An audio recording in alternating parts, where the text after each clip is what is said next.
کہ اللہ جل جلالہ والوں کے باوجود ہماری کمزوریوں کے، سستیوں کے، مشغولیتوں کے اور اس افراتفری کے دور میں، مشغولیت کے دور میں ان مبارک مجلسوں میں آنے کی توفیق عطا فرمائی جن کے متعلق ہمارے بڑوں کا فرمان ہے کہ یہ ایسی مبارک مجلسیں ہیں، یہ شب جمعہ کا ہمارا مجمع ایسا مبارک مجمع ہے کہ اس میں اگر ایک بے دین کافر بھی آ جائے گا تو اصل لیے بغیر نہیں رہے گا۔ اللہ جل جلالہ و نوالہ ہمیں ان مجموعوں کی قدر کرنے کی توفیق عطا فرمائے۔ ان مجموعوں کی ناقدری سے اللہ جل جلالہ و نوالہ ہماری حفاظت سے رکھے، اور قیامت کے دن بھی اللہ جل جلالہ و نوالہ ہمیں ان مبارک لوگوں کے ساتھ کھڑا فرمائے جن لوگوں نے اس کام کا حق ادا کیا۔ تو اس پر ہے کہ جتنا میرے بھائی اور دوستوں دھیان اور توجہ کے ساتھ سنیں گے، اس کو نہیں دیکھیں گے کہ بات کون کر رہا ہے، بلکہ اس تاثر کے ساتھ اگر سنیں گے کہ بات کس کی ہو رہی ہے، کیونکہ نوازنے والے اللہ جل جلالہ والہ ہیں، دینے والے اللہ جل جلالہ والہ ہیں، اور اس مجلس میں آنے کا مقصود یہی ہے کہ ہمیں اللہ جل جلالہ والہ کا قرب نصیب ہو جائے، اللہ جل جلالہ والہ ہمیں قبول فرما لے۔ جب اللہ جل جلالہ والہ قبول فرما لیتے ہیں پھر اللہ پاک تربیت بھی کرتے ہیں، پھر اللہ جل جلالہ سمجھ بھی عطا فرماتے ہیں، بلکہ ہمارے گھروں کے کہ اگر اللہ جل جلالہ والہ نے تمہیں قبول فرما لیا تو تمہارے بندوں سے جو حوالہ کر جائے گی وہ بھی ہدایت کے پھیلانے کا ذریعہ بنے گی، وہ بھی جو ہے اللہ جل جلالہ کی قرب کا ذریعہ بنے گی، کیونکہ اللہ جل جلالہ والہ تمہارے اندر ایک ایسی چیز پیدا فرما دیں گے کہ تمہیں دیکھ کر بھی لوگوں کو اللہ جل جلالہ یاد آئے گا۔ حدیث شریف میں آتا ہے نا کہ اللہ جل جلالہ والہ کے بہترین بندے وہ ہیں کہ جن کو دیکھ کر اللہ جل جلالہ یاد آتے ہیں، اور جن کے عمل سے آخرت کی رغبت بڑھتی ہے، آخرت کا شوق بڑھتا ہے، اور جن کی باتوں سے علم میں اضافہ ہوتا ہے۔ تو پھر اللہ جل جلالہ والہ ہماری ایسی کیفیت بنا دیں گے کہ جن کو ہم دیکھیں گے اللہ جل جلالہ ان کو بھی جو ہے اپنی محبت نصیب فرمائیں گے، اپنا تعلق نصیب فرمائیں گے، جو ہمیں دیکھیں گے اللہ جل جلالہ ان کو بھی اپنا تعلق نصیب فرمائیں گے۔ تو ہمارے بڑے فرماتے ہیں کہ مجلس میں آنے کے اس بات سے تو سارے لوگ برابر ہوتے ہیں، جب مجلس شروع ہوتی ہے لوگ اس میں آتے ہیں تو سارے برابر ہوتے ہیں، لیکن مجلس کے اختتام پر بڑا فرق ہوتا ہے۔ کچھ وہ لوگ ہوتے ہیں جن کے لیے فیصلہ ہو جاتا ہے کہ یہ ہمارے کام کے ہیں، یہ ہمارے قرب والے ہیں، جن کو ہم اپنی قرب کا ذریعہ بنائیں گے، اور کچھ وہ ایسے لوگ ہوتے ہیں اللہ جل جلالہ ہماری حفاظت فرمائے کہ ٹھیک ہے مجلس میں تو آ گئے لیکن آگے کے دروازے بند ہو جاتے ہیں۔ اس لیے میرے بھائیو دوستو اللہ جل جلالہ ہمارے لیے اس شب جمعہ کو اپنی رضا کا سبب بنا دے اور اپنے جو ہے کام کے لیے اللہ جل جلالہ کو قبول فرما لے۔ یہ ایک محنت ہے، یہ ایک رسمی چیز نہیں ہے۔ رسم کس کو کہتے ہیں کہ بس آیا اور گیا، لیکن یہ کام ہے۔ اب کام کیا ہے کہ ہماری ہر مجلس جو ہے وہ اللہ جل جلالہ کی قرب کا سبب بنے۔ بطور حاجی صاحب کے اللہ جل جلالہ ان کی قبر کو جو ہے نور سے منور فرمائے اور اپنے شان کے مطابق ان کو درجات عالیہ عطا فرمائے، ہماری طرف سے ان کو بہترین جزا عطا فرمائے۔ وہ تو یہ فرماتے تھے کئی دفعہ ہمارے حلقے کی جوڑ پر یہ فرمایا کہ زکریا مسجد کی طرف تمہارا ہر قدم تمہیں اللہ کی طرف بڑھا ہے، صرف یہ مجلس سے نہیں ہے بلکہ جو قدم تم رکھتے ہو ایسی شان سے وہ قدم ہو کہ اللہ جل جلالہ اس قدم کو تمہارے زندگی کے تبدیل ہونے کا ذریعہ بنا دے۔ تو میرے بھائی اور دوستوں کی جو ایک محنت ہے تو یہ اپنے اندر وہ مبارک صفات پیدا کرنی ہیں جو اللہ جل جلالہ والہ ان لوگوں سے چاہتے ہیں، اور ان میں سب سے جو پہلی صفت ہے وہ ایمان کی صفت ہے کہ ہم جو ہے ایمان میں ترقی کرتے چلے جائیں، اور اس کا جو بیج ہے وہ لا الہ الا اللہ محمد رسول اللہ۔ فرمایا اس کو اخلاص کے ساتھ کہنا، تصدیق کے ساتھ کہنا تو ایمان کا بیج جو ہے وہ دل کے اندر پڑ جاتا ہے، روشنی جو ہے ایمان کے اندر دل کے اندر آ جاتی ہے، اب جتنا جو ہے ایمان کی جو ہے محنت کرتا چلا جائے گا تو یہ روشنی بڑھتی چلی جائے گی، یہ کیفیت جو ہے بڑھتی چلی جائے گی، اور اس کے جو ہے ماحول کو اختیار کرنا اور جو چیزیں ایمان کو نقصان پہنچانے والی ہیں ان سے اپنے آپ کو بچانا۔ کیونکہ میرے بھائیو دوستوں کچھ چیزیں کرنے کی ہوتی ہیں، کچھ جو ہے نہ کرنے کی ہوتی ہیں۔ اب ایمان کے لحاظ سے کہ ایمان جو ہے ترقی کرے، ان میں سب سے پہلی بات جو ہے کہ بھئی ہم اپنی زبان سے ایسی بات نہ کریں جو ایمان کے خلاف ہو، بلکہ اللہ جل جلالہ والوں سے ہونا۔ اللہ جل جلالہ کرنے والے ہیں، ساری کائنات میں حقیقی ذات صرف اللہ جل جلالہ امن والوں کی ہے، حقیقی صفات صرف اللہ جل جلالہ امن والوں کی ہے۔ باقی یہ جتنی مخلوق ہے، مخلوق اس کو کہتے ہیں کہ جو اپنے پیدا ہونے میں بھی اللہ جل جلالہ امن والوں کی محتاج ہے، اپنے باقی رہنے میں بھی اللہ پاک کی ارادے کی محتاج ہے، اپنے صفات میں بھی اللہ پاک کے ارادے کی محتاج ہے، اور اپنے جو ہے ختم ہونے میں بھی اللہ جل جلالہ کے ارادے کی محتاج ہے۔ کسی کو اللہ پاک نے نقصان کی صفت دی ہوئی ہے، کسی نے اللہ پاک نے فائدے کی صفات رکھی ہیں، تو یہ ان کی اپنی نہیں ہے بلکہ اللہ جل جلالہ امن والوں کی دی ہوئی ہے۔ اب میرے دوستوں مسئلہ یہ ہے کہ مخلوق سے ہوتا ہوا تو نظر آتا ہے، کہیں سے عزت نظر آتی ہے، کہیں سے ذلت نظر آتی ہے، کہیں سے زندگی بنتی نظر آتی ہے، کہیں سے جو ہے زندگی بگڑتی نظر آتی ہے، کہیں سے نفع نظر آتا ہے، کہیں سے جو ہے نقصان نظر آتا ہے، حالانکہ یہاں سے نہیں ہو رہا بلکہ اللہ جل جلالہ امن والوں کے ارادے سے ہو رہا ہے۔ پہلے اس کا فیصلہ آسمانوں پہ ہوا، پھر اللہ جل جلالہ نے اس کے لیے یہاں تانا بانا باندھا، یہاں اللہ جل جلالہ نے اسباب کا ایک جال پھیلا دیا، اسباب کا ایک پردہ ڈال دیا۔ اب اللہ جل جلالہ دیکھنا یہ چاہتے ہیں کہ کس کی نظر جو ہے اس مخلوق میں اٹکتی ہے اور کون ہے جو ہماری طرف دیکھ کر چلتا ہے۔ اب میرے بھائیوں دوستوں جیسے اللہ جل جلالہ آسمانوں کے خالق ہیں،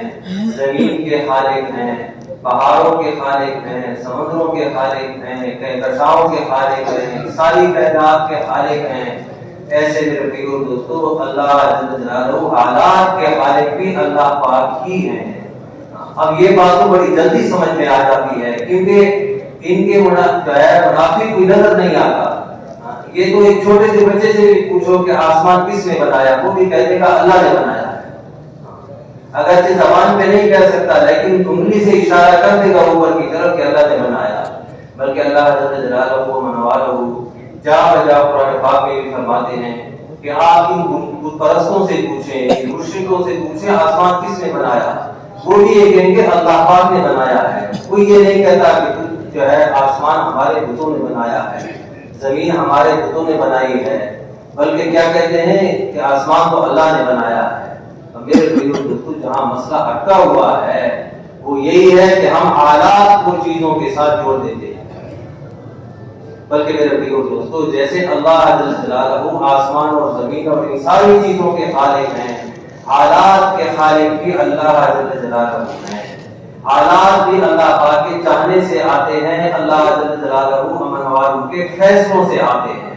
اور اللہ جل جلالہ نے حالات کا تعلق چیزوں کے ساتھ نہیں رکھا بلکہ اعمال کے ساتھ رکھا ہے، دل کے یقین کے ساتھ رکھا ہے۔ جب اعمال جو ہے اللہ جل جلالہ امن والوں کو راضی کرنے والے بن جائیں گے پھر اللہ جل جلالہ حالات بھی ایسے بھیجیں گے۔ یہ پکا جو ہے ایسا ایک مضبوط تعلق ہے کہ اس کے خلاف ہو نہیں سکتا۔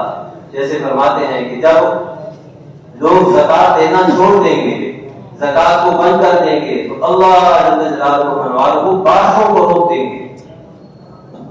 اگر یہ بے زبان جانور نہ ہوتے، یہ پرندے نہ ہوتے تو اللہ جل جلالہ آسمان سے ایک قطرہ بھی نہ برسا ان کی وجہ سے۔ اور اللہ پاک جب قحط کا فیصلہ کرتے ہیں فرماتے ہیں کہ ان کا اثر ساری مخلوق پر پڑتا ہے۔ حتیٰ کہ فرماتے ہیں کہ پرندے جو ہے یعنی اپنے گھونسلے میں ایک پرندے کے متعلق آتا ہے کہ وہ اپنے شکار کے لیے کھانے کے لیے بہت دور تک جاتا ہے، لیکن کیونکہ کچھ ملتا نہیں ہے تو وہ اپنے گھونسلے میں سرخاب کہتے ہیں سرخاب پرندہ اپنے گھونسلے میں سکڑ سکڑ کر بھوک اور پیاس کی وجہ سے مر جاتا ہے۔ فرمایا جو قوم بدعہدی شروع کر دیتی ہے تو اللہ جل جلالہ ان پر دشمنوں کو مسلط کر دیتے ہیں۔ جو قوم اللہ جل جلالہ کے احکام کے خلاف فیصلے شروع کر دیتے ہیں اس قوم میں خون ریزی اور قتل عام ہو جاتا ہے۔ تو یہ میرے بھائیو دوستو اعمال ہیں۔ اب یہ یقین ہمارا بن جائے تو اس کے لیے فرمایا کہ ہمیں اپنی زبان سے بار بار کہنا پڑے گا، اس کے لیے اپنی مجلسوں کو قائم کرنا پڑے گا، ایمان کے ماحول میں اپنے آپ کو مقید رکھنا پڑے گا۔ یہ صرف ممبر کی بات نہیں ہے بلکہ بطور ہمارے بڑوں کے ڈاکٹر اللہ صاحب اکثر یہ فرماتے ہیں کہ دسترخوان پر جے کے وقت میں جو ہماری مجلس چلتی ہے بس یہی ہمارے قبر کا سوال و جواب ہے۔ اب ممبر پر تو ہم کہتے ہیں کہ اللہ سے ہوتا ہے، اللہ کے غیر سے نہیں ہوتا، لیکن جب ہم نجی مجلسوں میں بیٹھتے ہیں تو فوراً کہتے ہیں آج پیٹرول اتنا مہنگا ہو گیا، فلاں چیز اتنی مہنگی ہو گئی، فلاں نے ایسے کر دیا، فلاں نے ایسے کر دیا۔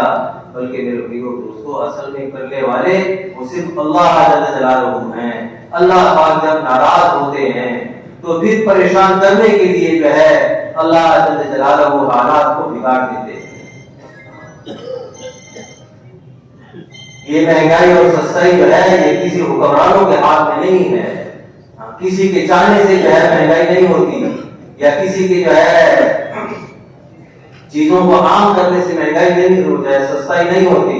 بلکہ اس کا فیصلہ آسمانوں پر ہوتا ہے۔ ایک روایت میں آتا ہے کہ ہر روز ایک فرشتہ آ کر بیت اللہ پر اعلان کرتا ہے کہ آج فلاں جگہ فلاں چیز کا یہ نرخ ہوگا، فلاں جگہ فلاں چیز کا یہ نرخ ہوگا، فلاں جگہ فلاں چیز کا یہ نرخ ہوگا۔ جو فرشتہ اعلان کر کے چلا جاتا ہے وہی چیز چلتی ہے۔ دوسری روایت میں آتا ہے ہر منڈی میں فرشتہ آ کر اعلان کرتا ہے آج فلاں جگہ فلاں چیز کا یہ نرخ ہوگا، فلاں جگہ فلاں چیز کا یہ نرخ ہوگا۔ جو فرشتہ اعلان کر کے چلا جاتا ہے وہی قوم اس میں چلتا ہے۔ فرمایا جب دولت جو ہے کنجوسوں کے پاس چلی جائے اور حکومت نااہلوں کے پاس چلی جائے اور بے وقت جو ہے بارشیں شروع ہو جائیں تو سمجھ لو اللہ جل جلالہ ناراض ہے۔ فرمایا اس وقت حکمرانوں کو گالیاں مت دو بلکہ میری طرف متوجہ ہو جاؤ۔ جب تم میری طرف متوجہ ہو جاؤ گے تو پھر میں ان کے لیے خود ہی کافی ہو جاؤں گا۔ اس لیے میرے بھائیو دوستو اب اللہ پاک کی طرف جو ہے رجوع بڑھانا، اب کیسے جو ہے ہمارے دل کا رخ اللہ کی طرف ہو جائے کہ حالات سے جو ہے ہم متاثر نہ ہو۔ جیسے عصر کے بعد بات ہو رہی تھی کہ ہزاروں کے لشکر سامنے آ جاتے ہیں لیکن ان سے متاثر نہیں ہوتے۔ اگر متاثر ہوتے تو 60,000 کے مقابلے میں 60 آدمی نہ جاتے، بلکہ وہ گئے کسی بھی بنیاد پہ تھے، کیونکہ انہوں نے یہ جو 60,000 لائے تھے کسی بنیاد پہ رہے تھے۔ جیسے مثل مشہور ہے کہ لوہا لوہے کو کاٹتا ہے، کہ عرب جب آکش ہیں، سخت جسموں والے ہیں، جنگجو لوگ ہیں، تو ان کے مقابلے میں اربوں ہو جاؤ۔ تو چونکہ اس بنیاد پہ لائے گئے تھے تو خالد بن ولید رضی اللہ تعالیٰ عنہ اور مسلمانوں نے کہا کہ ہم ان کو یہ بتانا چاہتے ہیں کہ ہم کبھی لوگوں کی تعداد کی بنیاد پر نہیں لڑے ہیں، ہم ہتھیاروں کی بنیاد پہ نہیں لڑے ہیں۔ ہمارے ساتھ جو مدد ہوتی ہے وہ ہتھیاروں کی بنیاد پر نہیں ہے، وہ آدمیوں کی کثرت کی بنیاد پر نہیں ہے، بلکہ مدد تو اللہ جل جلالہ کی طرف سے ہے۔ اللہ پاک جس کو کامیاب کرنا چاہیں گے، چاہے اس کے مقابلے میں 10 آدمی ہوں، چاہے اس کے مقابلے میں 1000 آدمی ہوں، برابر ہے۔ ایک آدمی نے جنگ موتا میں جب کھڑے تھے اور دشمنوں کی رومیوں کی کثرت کو دیکھا تو حضرت ابو ہریرہ رضی اللہ تعالیٰ عنہ کی زبان سے یہ بات نکلی کہ رومی کتنے زیادہ ہیں، دشمن کتنی زیادہ تعداد میں ہے، کتنی کثرت سے ہے۔ تو ساتھ ایک بدری صحابی کھڑے تھے اور فرمایا اے ابو ہریرہ تو بدر میں ہمارے ساتھ نہیں تھا ورنہ آج یہ فکر تمہاری زبان پر نہ آتا۔ فرمایا قلت اور کثرت تعداد کی بنیاد پر نہیں ہے وہ ہتھیاروں کی بنیاد پر نہیں ہے، بلکہ وہ اللہ جل جلالہ کی مدد کی بنیاد پر ہے۔ اللہ پاک کی جس کے ساتھ مدد ہے وہ قلیل بھی کثیر ہے، اور جس کے ساتھ اللہ کی مدد نہیں ہے وہ کثیر بھی قلیل ہے۔ میرے بھائیو دوستو، ہماری دل کی جھانک اللہ کی طرف ہو جائے تو اس کے لیے جو ہے ہمیں ان مجلسوں کو اختیار کرنا پڑے گا، اس بات کو بار بار اپنی زبان سے کہنا پڑے گا کہ اللہ سے ہوتا ہے، اللہ کے علاوہ کسی سے نہیں ہوتا۔ مہنگائی ہو رہی ہے تو اللہ پاک کی طرف سے فیصلہ ہے، اب اللہ پاک کی فیصلے کو کیسے جو ہے بدلے، اس کے لیے استغفار ہے، اپنے گناہوں کی کثرت جو ہے، اپنے گناہوں کی معافی مانگنی ہے۔ فرمایا اللہ جل جلالہ و منوالہ کسی جگہ عذاب بھیجنے کا ارادہ کرتے ہیں، لیکن وہاں ایسے لوگوں کو دیکھتے ہیں جو اللہ کے لیے آپس میں محبت کرتے ہیں، مسجدوں کو آباد کرتے ہیں، آخری راتوں میں استغفار کرتے ہیں، تو اللہ جل جلالہ عذاب آئے ہوئے عذاب کو واپس کر دیتے ہیں۔ وہ عذاب جن کے فیصلے ہو چکے ہیں وہ آنے والے ہیں، لیکن یہ تین قسم کے لوگ ایسے مبارک لوگ ہیں، اللہ جل جلالہ کے ہاں ان کی وہ قدر ہے، وہ اللہ جل جلالہ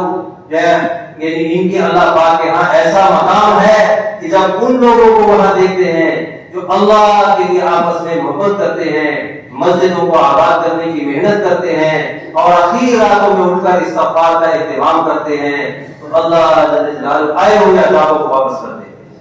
ہیں۔ تو اس وقت استغفار کی کثرت، لوگوں کو توبہ پر آمادہ کرنا کہ ہم جو ہے اللہ جل جلالہ کی نافرمانی کو چھوڑ دیں۔ تو میرے بھائیو دوستو، ایمان میں اضافہ کرنا، ایمان کو تقویت دینا، فرمایا جو ہے زبان سے جو ہے ایمان کے الفاظ ادا کرنا، ایمان کی جو ہے باتیں کرنا، فرمایا یہ ایمان مفصل، یہ ایمان کی باتیں ہیں۔ اللہ جل جلالہ امن والوں کی ذات اور صفات کو بولنا، اللہ پاک کے فرشتوں کے نظام کو بولنا،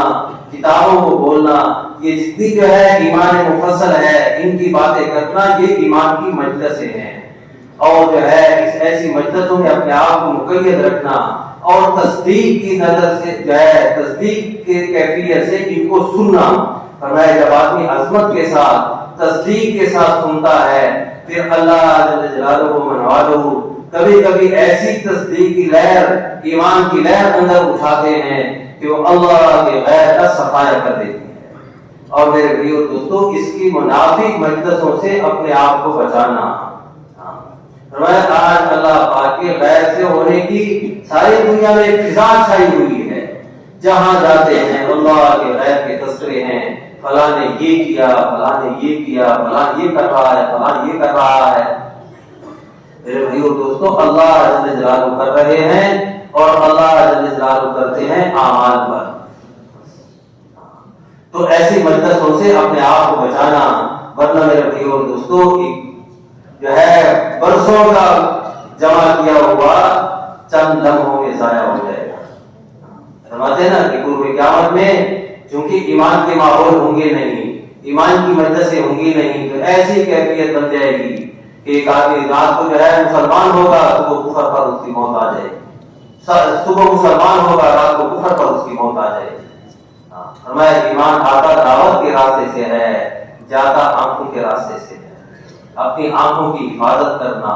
اپنی نظروں کی حفاظت کرنا، ورنہ میرے بھائیو دوستو شیخ الحدیث کے کتنے واقعات ایسے لکھے ہیں۔ ایک بات نظری ہوئی، موت کے وقت میں کلمہ پڑھنے سے مانے آ رہی ہے۔ جب پوچھا گیا، لوگ کلمے کی تلقین کر رہے ہیں، وہ کہتے ہیں کلمہ نہیں پڑھا جاتا، دل پر ایک کفر سا لگا ہوا ہے۔ پوچھا گیا کیا بات ہے، ایک عورت آئی تولیہ خریدنے کے لیے اور مجھے اچھی لگی اور میں اس کو دیکھتا رہا۔ اس گناہ کی نحوست موت کے وقت میں کلمہ پڑھنے سے مانے آ رہی ہے۔ اس لیے میرے بھائیو دوستو، اب پھر اپنے ایمان کو جانتے رہنا چاہیے کہ ایمان ہے بھی صحیح، کچھ نہ کچھ یا نہیں ہے، اور اس کی علامات ہیں۔ تو میں نیکی تمہیں خوش کر دے، گناہ تمہیں غمگین کر دے، سمجھ لو تم مومن ہو۔ اپنے آپ کو دیکھتے رہیں۔ فرمایا جو آدمی مسجد میں کثرت سے رہتا ہے اس کے ایماندار ہونے کی گواہی دے دو۔ کتنی بڑی بات ہے، حالانکہ ایمان تو چھپی ہوئی چیز ہے، لیکن جو کیونکہ مسجد میں مومن ہی رہے گا، جو مسجد میں کثرت سے رہتا ہے، اللہ پاک نے فرمایا